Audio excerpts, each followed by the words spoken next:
Let's see the question. इस question में क्या है, उसने बोला six term of this expansion है ना, when x is 3 numerically greatest term है। सिक्स टर्म क्या है, न्यूमेरिकली ग्रेटेस्ट टर्म है। तो n का वैल्यू बताओ कौन सा नहीं हो सकता। तो देखो ये एनजीटी का क्वेश्चन है, न्यूमेरिकली ग्रेटेस्ट टर्म। तो न्यूमेरिकल ग्रेटेस्ट टर्म के लिए सबसे पहले आपको एक कोई वैल्यू निकालनी होती है, राइट। उस वैल्यू को मैं जनरली के नाम देता हूं, चलो याद रखना है ना। के याद रखना कौन सी वैल्यू होती है, n+1 और अपॉन क्या होता है, 1 plus mod of x upon y। ये किस में बात करते हैं, in the expansion of, in the expansion of, किस एक्सपेंशन की बात कर रहे हैं, x प्लस वाई की पावर n वाले में बात कर रहे हैं। तो पहला वाला x होगा, दूसरा वाला y होगा। तो सबसे पहले k निकालते हैं, फिर मैं बताऊंगा, क्योंकि एक ही आपका एनजीटी मैक्सिमम कितना, एक ही टर्म है ना।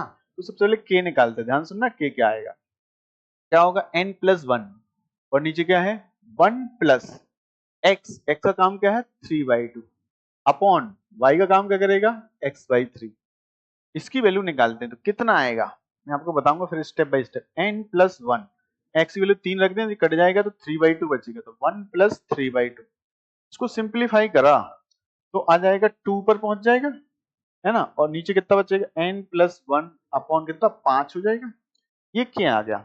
अगर आपने k निकाला और न्यूमेरिकली ग्रेटेस्ट टर्म जो आता है वो एक है इसमें, तो वो क्या होता है, जो r होता है, ध्यान सुनना, r क्या होता है, वही आ रहा है एनसीआर वाला, है ना। वो क्या होगा, इस वैल्यू से 2 टाइम्स ऑफ क्या लिखा n+1 k, जिसको अपन ने k बोला, ध्यान सुनना है, तो k बोलते हैं। और पीछे वाले k-1 से ये इसके बीच में होता है, ठीक है। ध्यान सुनना, r कितना है, कोई बताया कौन सा टर्म, 6 टर्म है। तो r की वैल्यू आप बता सकते कितना होगा, 5। याद आ रहा है, ये सिंपल फार्मूला, तो इसमें 5 रख। बताओ k की वैल्यू कितनी निकाली अपन ने, 2 टाइम्स ऑफ n+1 अपन कितना है 5। इसको सॉल्व करें तो कितना आएगा, एक कम कर दें इसमें, तो 2 टाइम्स ऑफ n+1 अपॉन 5 -1। तो एक एक को सॉल्व कर लेते हैं, इसको सॉल्व करेंगे, इसको सॉल्व करेंगे, दोनों का इंटरसेक्शन लेंगे, ठीक है। इसको सॉल्व कर लेते हैं, ये आसान है। ये कितना होगा 25, है ना। तो आ जाएगा 25 ग्रेटर देन 2n प्लस का 2, तो कितना आएगा 2n ग्रेटर देन कितना आएगा 23, तो n ग्रेटर देन 11.5 आ जाएगा।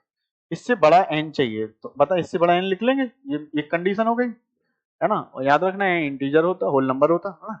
इसको इधर उचका लें तो कितना आएगा 2n+1 बटे 5, तो कितना 6 हो जाएगा। तो ये कितना होगा 36, एक नाम 30 हो जाएगा।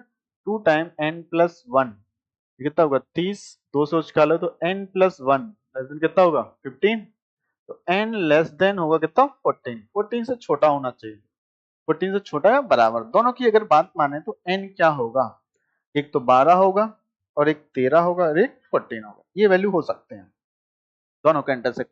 उसने बोला n can not be, n क्या नहीं हो सकता, इनमें से 11, इसमें देखो a इससे बड़ा है, इससे बड़ा तो 12 आएगा ना, सॉरी कितना आएगा 12, 11.5 से बड़ा तो कितना आएगा 12 आएगा, राइट। तो अगर आप ध्यान से सुने, इसमें 11 नहीं हो सकते, ये तीनों हो सकती हैं, तो ऑप्शन नंबर ए हो जाएगा। देखो आंसर में 3 आया अपने, उसमें से बोला है कि कौन सा नहीं हो सकता, तो पहला वाला नहीं हो।